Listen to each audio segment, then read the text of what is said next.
Oh, no wonder. I forgot to check the damn microphone thing. Oh, well, we'll just have to say hello again to everybody. We didn't have our microphone on? No, the microphone's on. I just forgot to check that setting. Remember that setting that I always remind myself to check, and then I didn't check it this time? I'm alive. We're alive. Hello, everybody. It's one of those nights. Welcome to the Post-Raw show. Nafis Sadat. We got Graham in here. We got Andrew Elder. I was just talking about technical difficulties on the podcast from last night, and here we go. Okay, looking more. Oh yeah, Clinton Bowman. Yes, CJ. I envy you right now because we just watched a show that if I didn't have anything at stake, I don't know if I'd want to continue watching. I think I would need to take a little bit of a timeout here. I think I would have to. But damn. Billy Hefner in the chat room. Quentin Walters. Andrew Elder. Hello, sir. I said hi to Graham already. Kit. Nafi Sadat. Sweet Lou. His birthday. His birthday was yesterday. Happy birthday. We said it when the damn thing was muted. But hey, happy birthday again, man. Hope you had a great day. Jason F. Let's see. We got Michael Jewell here. We got a whole bunch of people. So thanks for joining us. And thank you for everybody who tuned in to Wrestleview Live last night. We had a few technical difficulties, but just like I had just right here with this little microphone mishap here. But you know, OBS, it's just one of those things. It either loves you or it hates you. And tonight it seems to hate me. Just like it hated Raw. Yes. It's just like. It's trying to hold me back. I think that's what my OBS was trying to do. It's trying to hold me back. This show was an absolute stinker.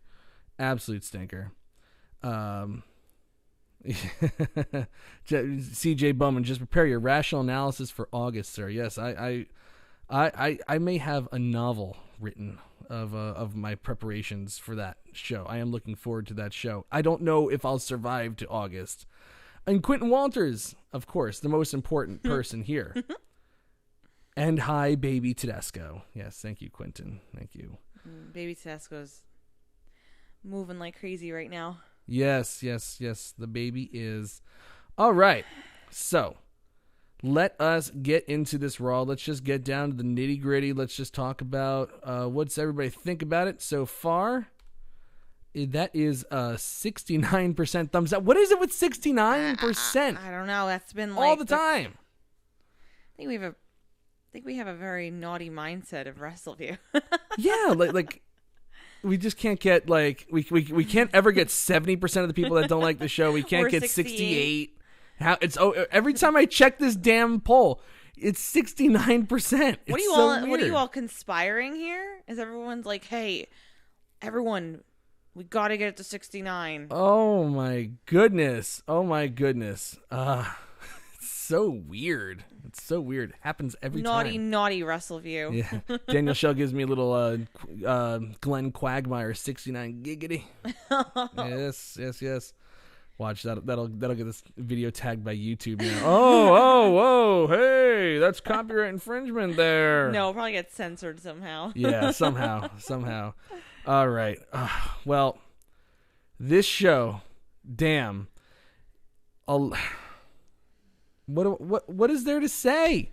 I think it's so damn desperate anymore. I think the best way to get through talking about this show is just do what we normally do.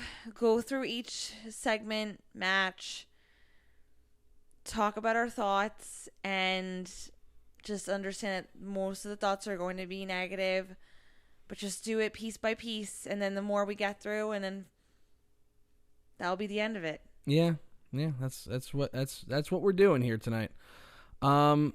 Yeah. So the big news is that they have instituted another championship in this company, and like we needed more championships. Like how was that women's tag team championship working out for you? That I said months ago was going to be garbage. How is that working out? The United States Championship up in the air right now. Rey Mysterio separated shoulders off the mat, like just a mess there. Just, Samoa Joe should have just had that thing for the whole year or whatever, but they just whatever. The Raw Tag Team Championships, there's tag team matches on Raw. Not many of them involve the Raw Tag Team Champions, yet they've been champions for over a month now. Zack Ryder and Kurt Hawkins. Now we need to have another one. We have the WWE 24/7 Championship. What kind of name is that, though? Well, they didn't want to call it the Hardcore title because that is an old title name, which is fine. But there's a reason why they got rid of the Hardcore title. It was a hole in the show, and it got old. It was a good deal for a little while when they were red hot and they could do no wrong, pretty much. They had the Hardcore title. They had Crash Holly going crazy trying to defend this thing, and I remember they had a match in the Newark airport with Crash Holly getting pinned by somebody at the Newark airport and then pinning the guy to take it back. He ran into a kiddie playhouse and slid down the slide trying to avoid people. They've done this before. So I have a question. But it got old, and then the joke got weird, and then before you knew it, we had Pat Patterson and Gerald Briscoe in cross-dressing in evening gowns having a match for their Hardcore title. Okay, so that's what I want to ask you. And not about that match. I mean, and it still went on 2 years after that. Okay.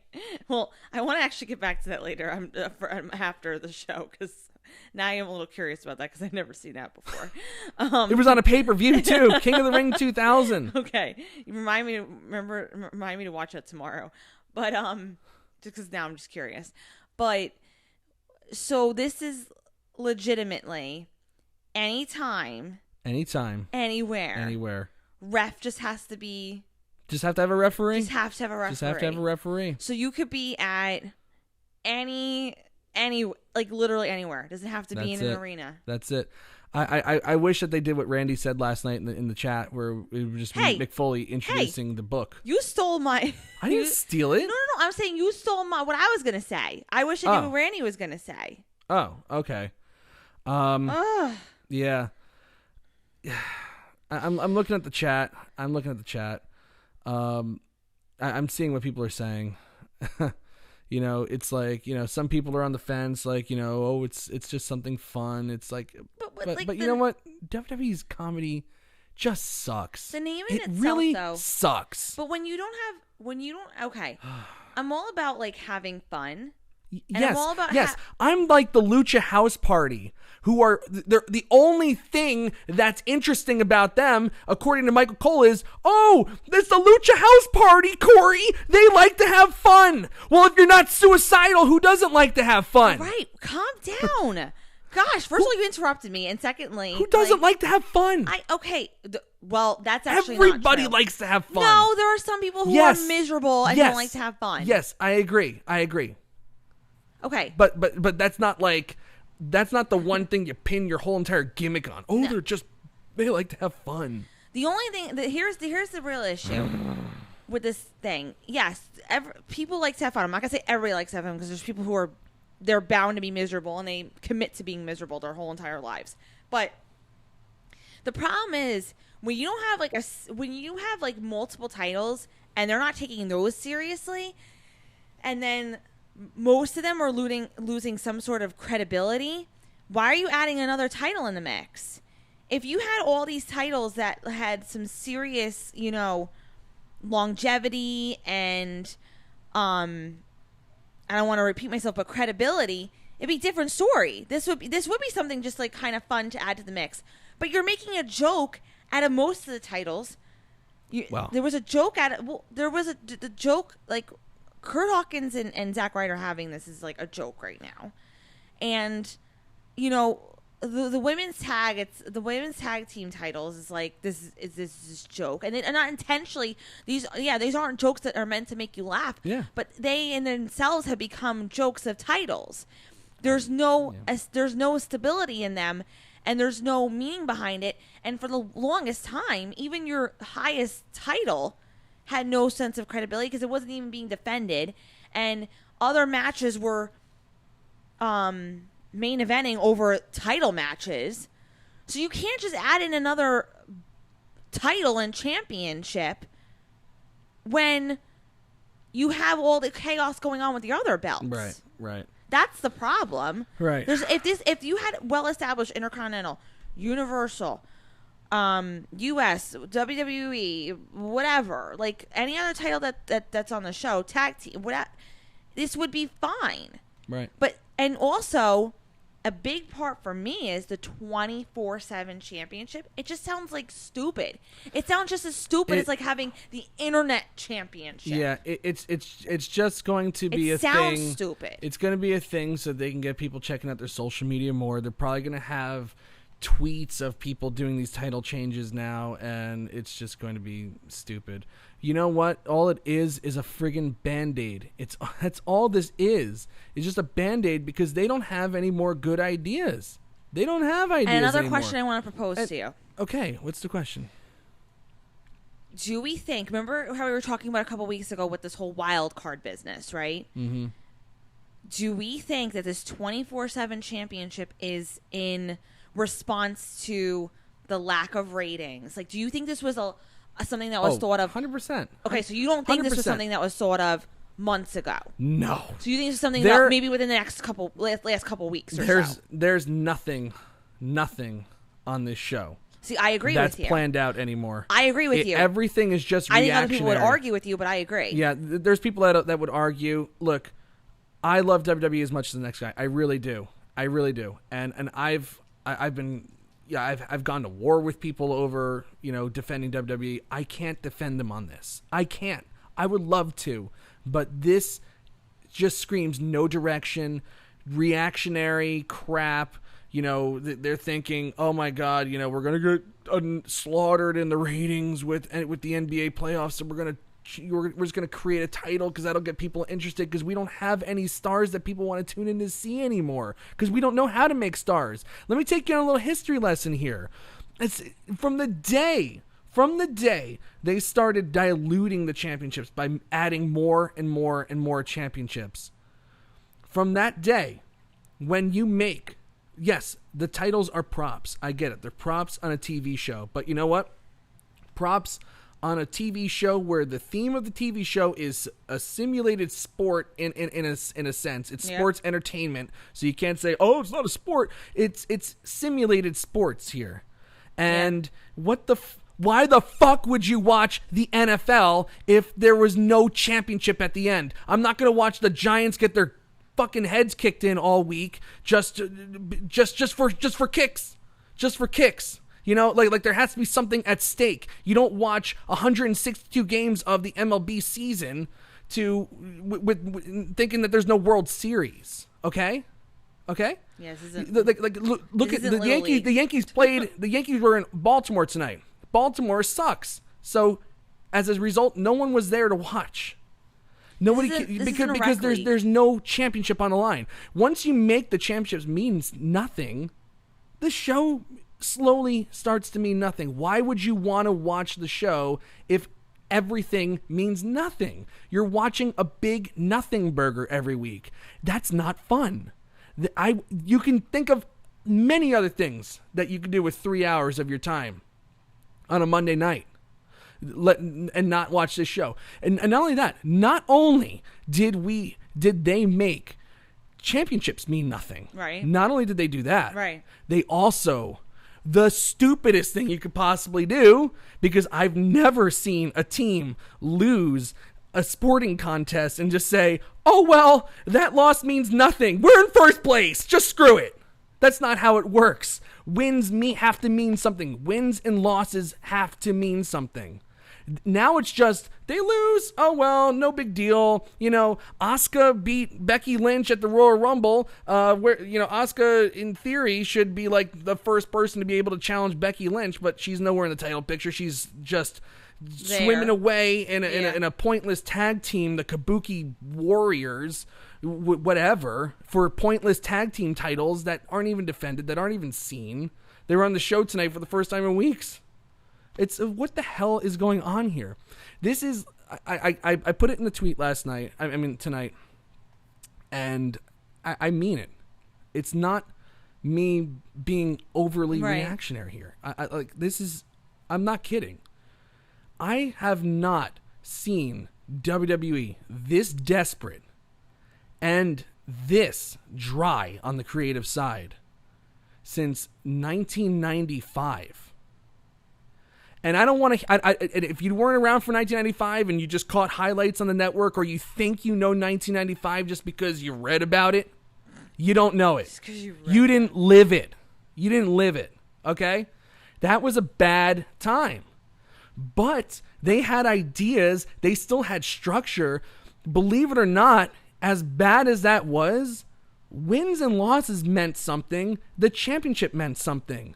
And they were able to take wins and losses, meaning something, and their established championships.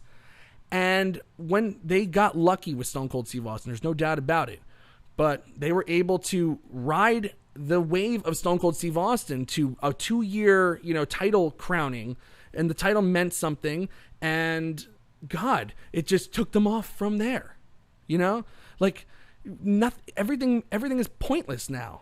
It's just like, oh, well, we're going to do a superstar shakeup to drum ratings. Oh, that didn't work, so now it's a wild card. Now everybody's on the show. There's no more brand split anymore. Now it's a 24/7 title. And next week it's going to be the fucking tug of war title. It's going to be, what the fuck is, what next? The person who can, we're going to have the skydiving championship. Whoever's not a wuss and jumps out of the plane wins. I hate to say it, though. And it's like, all these people are like, oh, it's just fun, Mike. It's just fun. Well, everything on this show is supposed to be fun. And guess what? That fun's not translating to people watching. And I don't want to hear it. Do not give me, oh, well, record revenue, Mike. And I can read a stock report. I know everything about WWE because I saw that they have big revenue. Like that? Everybody who's a WWE apologist always says, oh, well, it's idiot proof right now. I really don't know too many of those people, but it is idiot proof. But it's not now. They're set for now. It's the next TV deal you have to think about. I think it's a multiple. And if they embarrass themselves on Fox, what? Back to the USA Network for half the money, and then what? What happens to your revenues then? I think this is in response to many different things, and I think it's in response to the ratings, and I also think, I hate to say it, and I think anybody would hate to admit it, but AEW is on their brain. Oh, yeah. They're in their mindset. Now that they have a TV deal and the works and they're coming in October, they're scared. On an actual network. They're scared. And you know what? No, I'm not saying they should be, but you know what? What's amazing is when you had that feud back in the day with the feuding company, with the feuding wrestling companies, the difference is that they were producing, that Monday Night War was actually like a correct me if I'm wrong, I didn't really live it, but a solid I didn't mean you. No, but no, I'm just saying, when I was a kid, I watched WWE intermittently, you know what I mean? I wasn't really old enough, and my parents didn't really allow me to watch it at some point, but what I'm saying is that Monday Night War really kind of reflected, and it kind of helped them to compete with each other. It did. And this company hasn't even necessarily gone off the ground yet. They have a show coming. The show's not even on the air. And this is their response to everything. When you have a healthy competition, and I think it is going to be a healthy competition, and like I said, hate to admit it. Think so. I really do. But for the sheer fact that people are just a general curiosity that people are going to watch AEW, I know I'm going to watch it because I'm curious about it. Are they going to produce? Is it going to be different? Is it how, in comparison, what is the difference with WWE? How are the styles different and all that? But they're running scared from a company, and they haven't even been on yet. So this is your response to get to people to watch your product over. It's like you're almost like luring people in to watch AEW to be like, whoa, if this is WWE right now, what is AEW going to do in response? I mean, this is only helping AEW because the way WWE is working right now, it's like, oh, we got this in the bag. We pretty much don't have to do anything that they do, and we'll get more viewers. I know, and you're right. I actually do believe that. I don't think AEW is going to take down WWE. I don't think they're going to take them down. I don't think AEW is going to like be real true blue competition in the sense that like, you know, the WCW was, because WCW and WWE were WWF at the time were very on an even plane with the money. In fact, WCW had more, but I think it's going to be like a third party. You know, like I'm in the process of watching the Roosevelts, the Ken Burns documentary, and I just got through the part, and I love Teddy Roosevelt. That's why I'm watching it. About how he wanted to get back in the game. At 50 years old, he was an ex-president. He wanted to get back in the game. He wanted the Republicans to nominate him. Sorry for the quick history lesson. He wanted the Republicans to nominate him. They wouldn't do it. They were firmly behind Taft. So he creates a Bull Moose party, knowing he's going to lose. But he also took ratings, votes away from Taft. That's what I think AEW is going to do. I think it's just going to eat into WWE's ratings. I think WWE will still be fine, but I think it's going to. I think it's going to take away a lot of those borderline audience.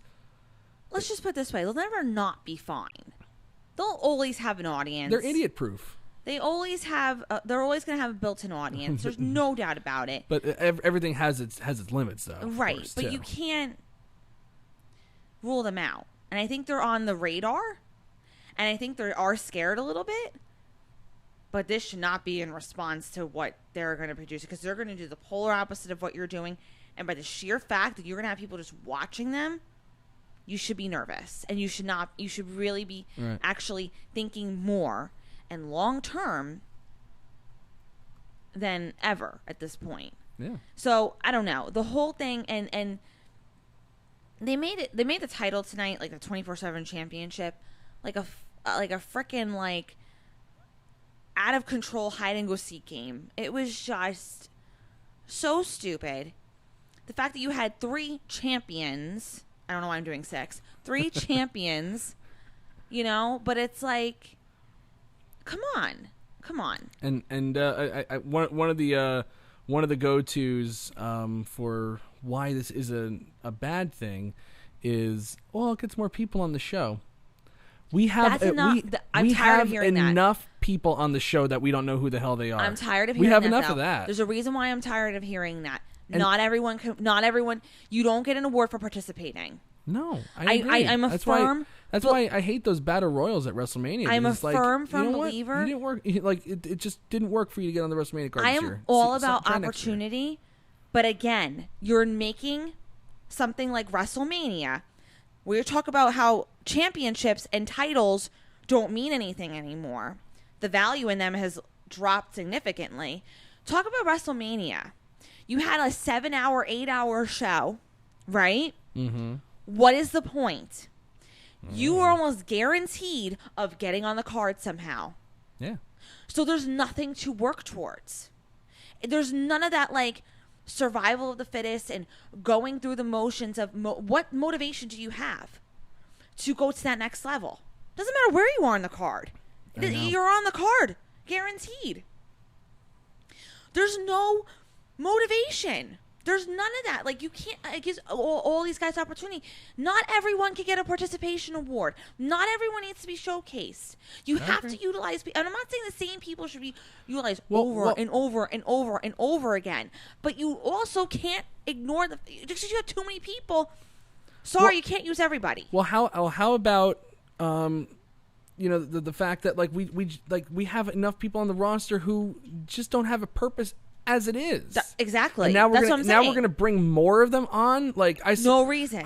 There was people in there that haven't been on Raw ever. Eric Young was in that melee tonight for the championship scramble. Oh, and how about that for whatever? I get it. It's supposed to be a joke title. I get it. It's a joke.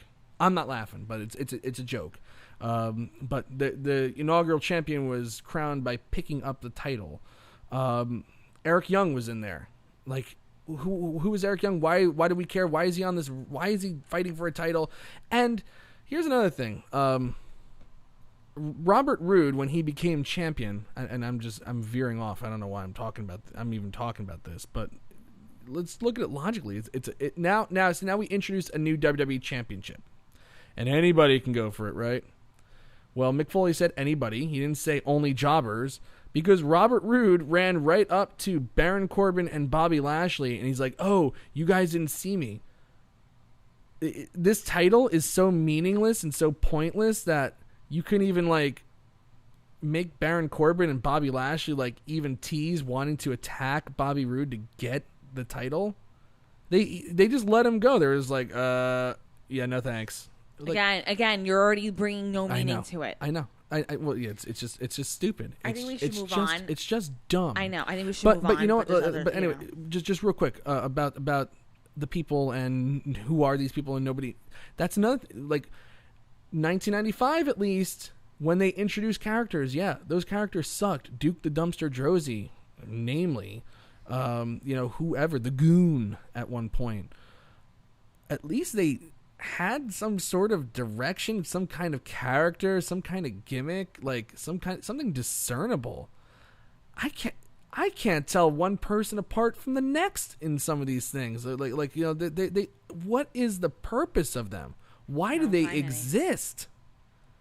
This is the worst I've seen from WWE ever. Well, at this time, in all my years of watching, and at this 25 point, plus years, and at this point in wrestling, we already know that the fall is kind of like an automatic, like not going to be. It cannot be this year, not this year. No, it can't. But it's been for the past, obviously, for a long time.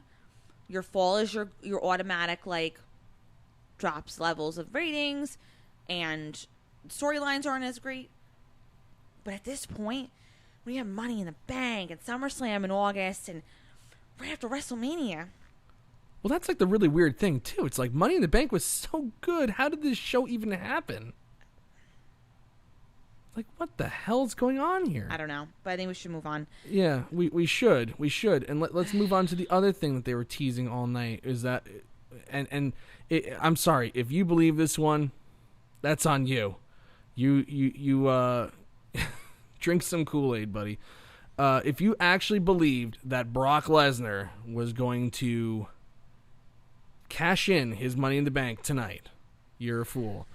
They have him come out at the beginning. Paul Heyman cut a half-hearted promo about, everybody's paranoid about Brock Lesnar and that, and they send out Seth Rollins, they send out Kofi Kingston just to paint the picture that, right, yes, Lesnar can cash in on either of them. Right. He doesn't cash in, but he's going to stick around because later on, Kingston and Rollins are in action, and that's it. And all Michael Cole kept going all night is, Brock Lesnar's still here. Brock Lesnar's still here. Well, Rollins and Kingston win their match, and then against Baron Corbin and Bobby Lashley, and it was a no DQ match. They won the match, and they were beat down after the match, but then they immediately got the advantage and took the chairs, and then Brock Lesnar comes out. Obviously, he's not cashing in on two guys holding steel chairs, but there's Michael Cole, and you talk about now your commentators now have no credibility. That's one thing that wouldn't have happened in 1995 either, because Vince McMahon was the commentator, and you can be damn sure he's going to make sure that he's as credible as possible. Michael Cole goes, "He kept us on the edge of our seats for 3 hours. He's not cashing in." Well, welcome to Raw, Michael Cole, full of disappointments. Okay, if you, and obviously he wasn't, but that's what it's like to be a fan sometimes of this product. Yeah. Next week he's going to announce who he's going to cash in on, and obviously, I think, God Almighty, could you imagine if he took the title from Kofi Kingston? Because that would be Vince McMahon's answer to, oh, well, we're going to have a big star in SmackDown for October. Lesnar is going to be the WWE champion. Can you imagine, after Kofi Kingston's entire story, 11 years, if after 11 years, Brock Lesnar easily crushes him in Saudi Arabia for the WWE title, doesn't defend it again until SummerSlam, and then comes back in October for the Fox kickoff. Wow. I could totally see that happening too.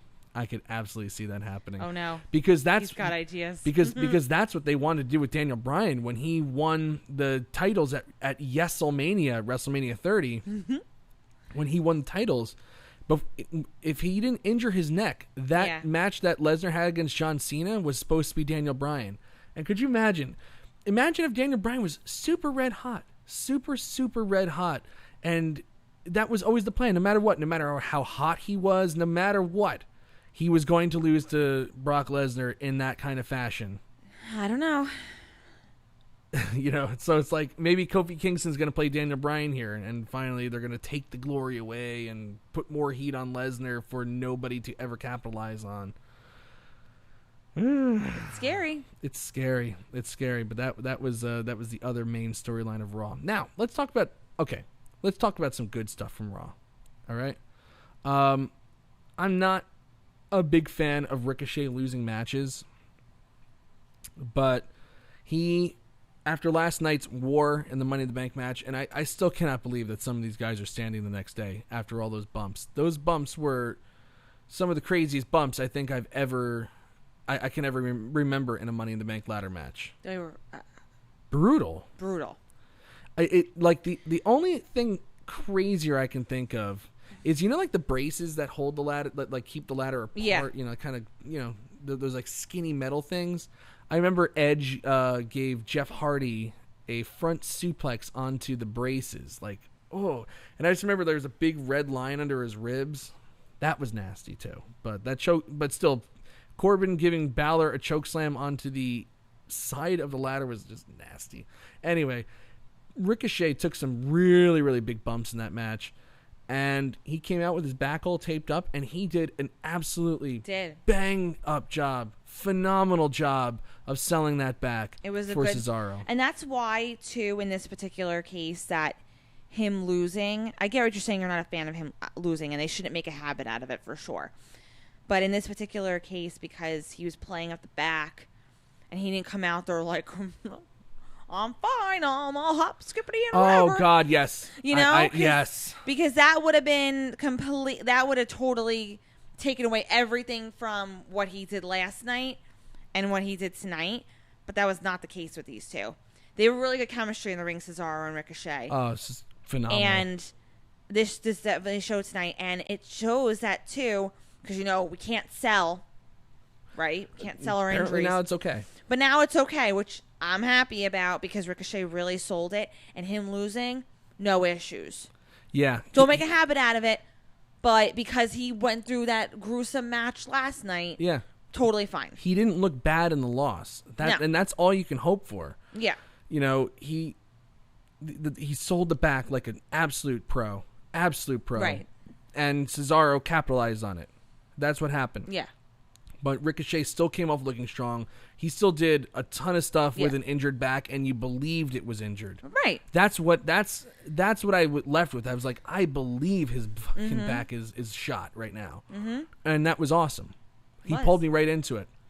The other thing that I loved on this show, maybe love is too strong of a word. Maybe it's too strong. But I really liked. I greatly liked. Okay. The Usos versus the Revival. And they finally have a match. No more comedy. Just let them have a match. And they had a great match. Yeah. They had a great match. It wasn't long. It wasn't drawn out. It went through one commercial break, but they worked their butts off.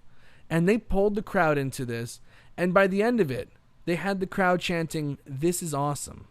And you know what? Sometimes, I used to hate when the crowds, every week, they would do, WWE audiences went through this phase where every week you had to have one match where it was "This is awesome" chant.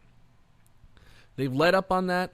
And for the most part, when they do the "This is awesome" chant, I actually agree with it. Yeah. And this one this one I agreed with. I was like, you know what? Yeah, this is awesome. They had some good stuff going here. It was slow at times, but the finish was great. It was hot.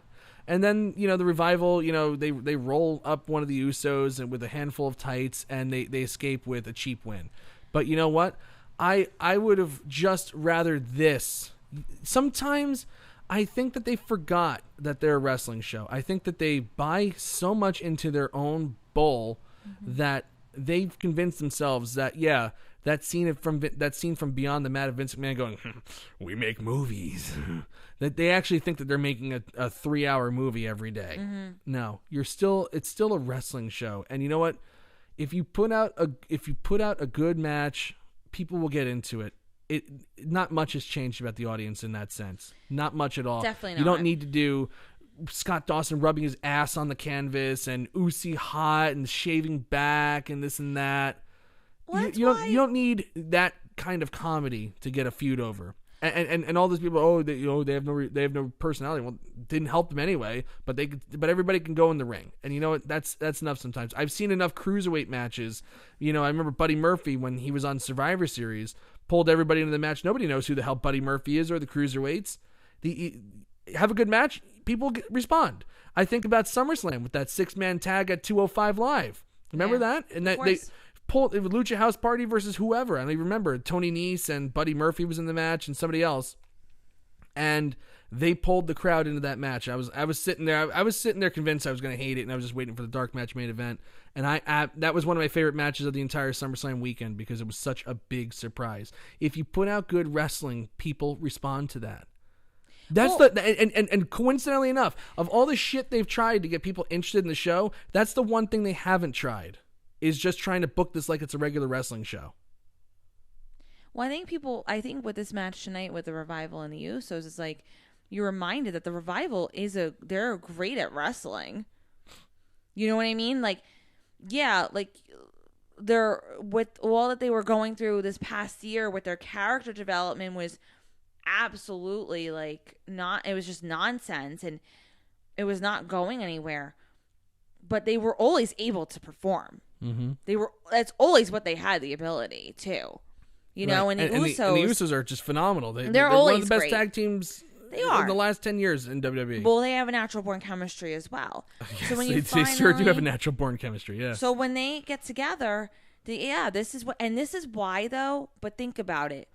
Compare Raw tonight to last night Money in the Bank. Why do pay-per-views always tend to be better? Oh, because there's wrestling. Yeah, there's no segments. There's no segments. It's always just about the wrestling.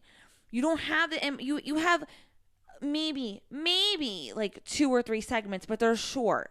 You're not having this elongated segment in promo and people trying to put themselves over because you're always trying to put yourself over for a pay-per-view. Mm-hmm. But that's why something like Money in the Bank worked than something like Raw. And I get it. When you're entertainment business also, you have to throw a storyline and you can't just rely on the wrestling each week though. But there's nothing wrong with just putting on a great match and it will come, right. And that's why last night was so enjoyable because for the most part, every single match was just like, whoa. I agree. So that's why the Revival and the Usos worked tonight. There was none of the little stupid shticks. It was just wrestling. Yeah. Looking at 2 teams perform. That's it. Yeah. Yep. And like Jason F. says in the chat, just bloody wrestle. Just bloody wrestle. Wrestling. Yeah. Wrestle. That's why we all tune in. And that's why pay-per-views do get so much buzz. And the people that don't watch will watch the pay-per-views. Those were the 2 things I really, really liked on the show. Those were so there was something. There was a bizarre Sami Zayn Braun Strowman squash. That was whatever. Braun Strowman got his win back after being taken out of the Money in the Bank match. Strowman just has lost so much steam. Yeah. And that's a byproduct of the bad booking they've given him. And now he's going to face Bobby Lashley at Super Showdown to try to break the record of putting the most people to sleep, I guess. I don't know. Because I don't really have much to say about this. I don't either. Because the truth of the matter is, it's like, I feel like we've talked about it enough in the past the past year, really. And it's like at this point, until there's some sort of... Until you give us a reason to care. Yeah, there's really no reason to talk about it anymore than what it is. Honestly, I'll tell you a funny story real quick about my recap tonight. Was after Braun Strowman got the win over Sami Zayn, I was just sitting there, because usually I always do a little something Right. I always write a little comment, Yeah. about every match. I couldn't think of anything, No. and it was into the next segment. The whole commercial break had passed. I was Right. like, I still haven't written anything yet. I don't know what to even say about this. I don't even know what to say. There's nothing to say. Braun Strowman's going nowhere fast, and so is Sami Zayn. I don't know what to say. So I literally wrote, that was something. I mean, Sami Zayn still has a little bit more of a chance at this point because he's still fresh, Yeah. But Braun, it's like they never know how to book big guys. It's amazing. It's weird. They love big guys, and they don't know how to book them. They know how to book them, but they don't know how to book this big guy. They don't know how to I book could say that. larger women either, though, because someone like Nia Jax. I mean, no, but we've had No. that. But we've had that debate. You know what it is? I've been talking with people in the chats about this with Nia Jax, and it's like there is, believe it or not, and you're not going to agree with me probably, but there is a desire for someone like Nia Jax. I agree. And I agree. And I my whole thing about Nia Jax is they just book her like crap. They book her like she's just a regular woman. Right. And she loses matches like she's a regular woman No. sometimes. So, but that's the thing. She It's shouldn't like, lose at all. No, she shouldn't. And She should lose once a year, maybe. No, not even that. But it's like when it's amazing. They had, when Braun Strowman first came into the company, you could tell it's like anybody big, like Vince is like, yeah, they're going to be this powerhouse. And it's like, but you're not booking them like a powerhouse. You're booking Braun Strowman like he's a regular wrestler and a regular guy. He's not a regular guy. Right. It's just doesn't. So, I mean, I don't really want to talk more anymore about it other than that, but it's like they don't know how to book bigger people. I don't know why. It's not that hard. I know. Their size alone should you automatically think they can destroy you. So why aren't you doing that? And I don't think, and I don't think it's the wrestlers' demand, like the own personal wrestlers' demand to be necessarily showcased every week. I think they would rather, me personally, if I were in that situation, I would rather just be utilized in the best, like a quality type situation rather than a quantity. Don't put me on every week if I'm not going to be able to, as long as I get paid, yeah. No. Well, they're getting paid, but yeah. As long as I get paid, you don't put me on if you're not going to use me properly. If I'm not going to be used properly, I don't want to be on. I don't. Well, I wouldn't. That's a perfect world scenario. I think anybody would kill to get on television, it seems like, and I wouldn't blame them either. Speaking of somebody who's had quite the week, Lars Sullivan in the ring. Oh yeah. He was going to have an in-ring interview, and that was immediately cut off. He didn't even say a word. Lucha House Party cut him off. The people who like to have fun. They like to have fun. That's what we know about the Lucha House Party. I think I've complained about that before in the past. Oh, you have many times. Yeah, earlier tonight, but I know I've said it before. You have. And there's 38 other shows that I would have to go through to find that. But anyway, they attack Lars Sullivan. He crushes them, but they still somehow manage to piss him off by not letting him give Lince Dorado a running powerbomb. So he was mad. That was it. Moving on. Shane McMahon challenges Roman Reigns to a match at Super Showdown, and they, of course, Shane goes over Miz twice, feud's over, apparently, but it's really not.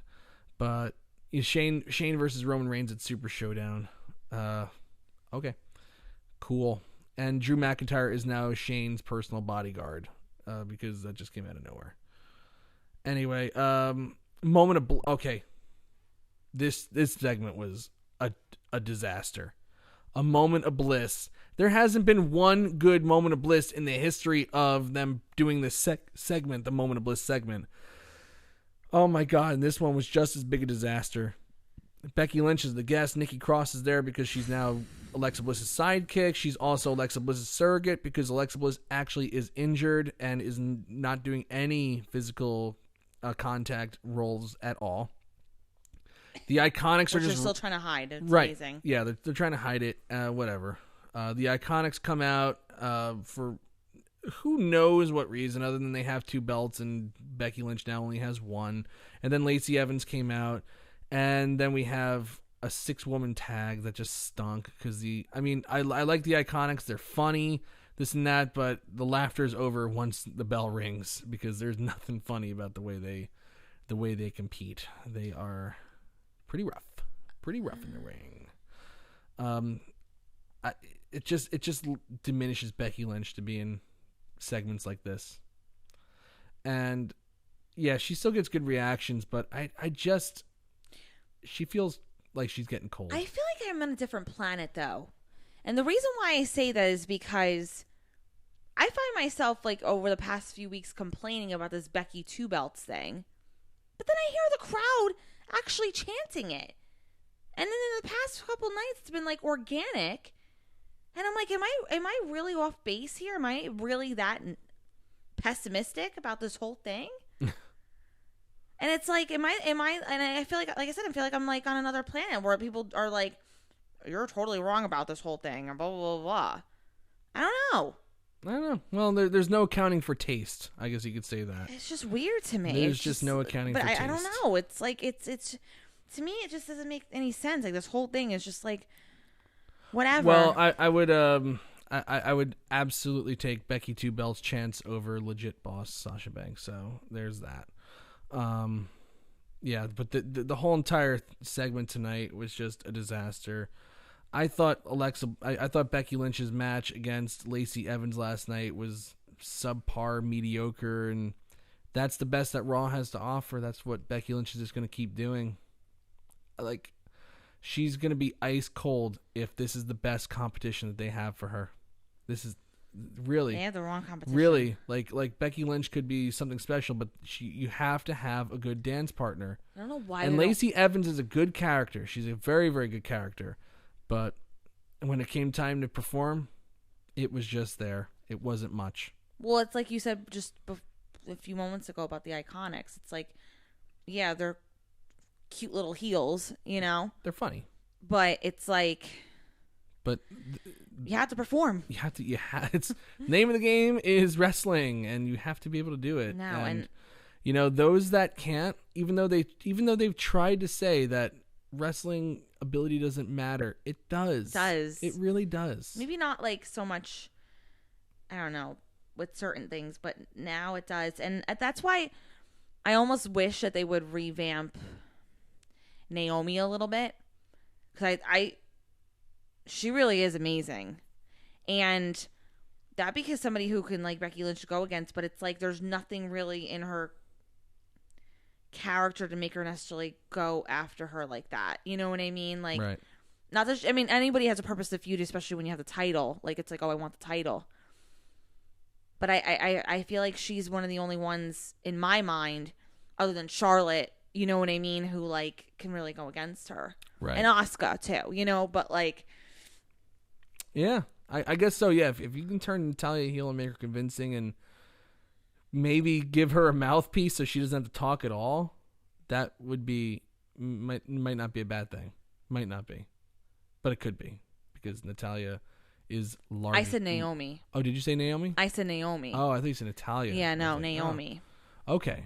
Then Naomi too. Yeah, Naomi could definitely I think she needs something. a revamp. Like, if she, like in her character, like I said, the only reason why she would go after Becky is for the title, but they're too like facey. You know what I mean? Yeah. For them to like, it's not like an AJ Styles and Seth Rollins. Like, well, yeah, because it's just different. Yeah. But I hear you. Naomi's the only one I can think of. Yeah, I'm down with that. I can live with that. Naomi or a heel Natalya. I think those would be the best ones. Like I said, I can't talk though. Yeah, exactly. And then the final thing we have to talk about is The Miz, who did try to look tough and do his thing, and of course just got outsmarted by Shane McMahon again. So they have Miz, who actually, yeah, a lot of people don't like him as a face, but he is getting reactions, and of course, in pure typical WWE fashion, they book the face to look like a chump, and Miz just looks like a chump here. He distracted by Shane, the typical stuff that just beats you. It's just, I know. Drew McIntyre wins. I know. Even though Miz put up a good showing, but McIntyre still wins. I know everyone's not a face Miz fan. And listen, that's not my favorite Miz. It's not. He's a natural born heel. But you have to understand, like, he can't play like the cowardly heel like forever. He just can't. He can't play the cowardly heel and like that really, really mean heel when he does have all this stuff going on. He's got Ms. and Mrs., which is really popular. Mm-hmm. I mean, he's promoting pets too. Like, he does all these kid events, you know. He's going to be a dad of 2. Mm-hmm. Like, he's such a promotion guy and like does everything for the company that you can't. He has to evolve a little bit, and you have to have him have a long-term face run in order for him to really like, because and I'm sorry, he's holding his own. And like I said, I know I'm biased because I just like love him, but he's holding his own in these matches against like somebody like Drew McIntyre. Yeah, no, he looked he's good looking good in that, you know what I mean, aspect of it. And I get it. But it's because there's a McMahon the fact that involved. They can't put. And then last night, like, you know, it was like the whole thing was, oh, you know, the whole reason the referee didn't count, or he was afraid to count, was because Shane's the boss. They didn't even broach that tonight, so that story wasn't even told. It was just Miz just lost like a little bitch. I was mad about last night because there was definitely no continuity. But the only thing I will say in their defense is like when you're up against a McMahon and you're up against an authority figure. To me, when I thought about it logically, and I shouldn't think logically, I'm like, but you're always going to have those little inconsistencies. Yeah. Because that's just the way it is, because they're the boss. So they can always change the name of the game. They can change the rules. So when you're in a feud with the McMahon, you're never going to be put over in that aspect. Yeah, no, nobody gets over on them. Nope. You can't. And that's another reason why the show is in the damn state that it's in. So, you know, and to Miz's defense, I think, like I said, it's not everyone's favorite at this point, but the only thing I will say in his defense, though, it's like, I think he's really, like, there are certain things that you're still interested in. Like, I'm sorry, the fact that they brought his father in, like George was just, that's hilarious. You know what I mean? There's certain things that are just, and they had a great match at WrestleMania. So you can't take that away from them. No, don't even give me that face, because you were into no. You were into that match, so don't even give me that face. Yeah, I was waiting for the big bump. It wasn't a match. It was just a brawl. It was a good brawl. It was a good brawl, but you can't tell me that you can't. Don't give me that face of like, oh no, because I'm on camera and blah blah blah. No, it was a good brawl. It was a good brawl, so don't give me that. I'm not giving you that. I'm just telling you it was a good brawl, but this was not a good Raw. So no. Oh my God! I swear to God, I was just looking at this poll, and it was at like 70% thumbs it's down. Back at 69. Back at 69 with 134 votes. My gosh. Someone's doing this on purpose. It's like they're waiting for like, oh, the show's coming to an end, so let's go quick. Let's get to 69%. You're doing something. This is weird. You're doing something. It's so weird. Don't do it again. You're naughty. It's so crazy. Naughty. Crazy. Naughty Wrestleview. Oh my God. Well, anyway, I think we should bring this show in for a landing. But we'll wait for the classic. I'm nauseous. The classic. Get over it. The classic. I've been nauseous the whole show. Yes, good for you. So you're welcome. Okay. All right. So we want to thank everybody in the chat room, first of all, for tuning in with us tonight. We had a lively chat room here tonight. We had a lot of people watching, and I think I blew a gasket tonight. I can't remember. I kind of blacked out for like 5 minutes. You've been blowing gaskets every week, not going to lie. No, but tonight was, I think it was a special night. I really went overboard a little bit, I think. But yeah, you know, what do you want me to say? What do you want me to say? I couldn't help myself. But thank you everybody for tuning in with us tonight and bearing with us. And you know, it's a lot to complain about. We still have fun doing this. This is fun. That's not changing. This is fun. It's also cathartic. You know, it helps me blow off some steam. It's therapeutic. It's everything. It's everything. So thank you for tuning in with us. Make sure you tune in on Wednesday, because Doug on Wrestleview Weekly is going to have to take some punishment for some of those locks that just didn't quite come through. The Luna Zool is going to get broken out. Poor Doug. And he's going to get broken down on the liver front. So make sure you tune in for that. We'll be back next week. Maybe next week. Well, we'll see. It's Memorial Day. Yeah, we're still in the midst of our planning. Right, but you never know. Hey, maybe we'll do a tape show. You never know. Hey, getting a little crazy. Oh, we're getting nuts. But anyway, we want to thank everybody for tuning in with us. We had a lot of fun. I'm Mike Tedesco. I'm Victoria Tedesco. Have a great night, everybody. Good night. Have a good week. Oh, yeah, good night. Yeah, good week. Good night. Good week. Bam. Bye.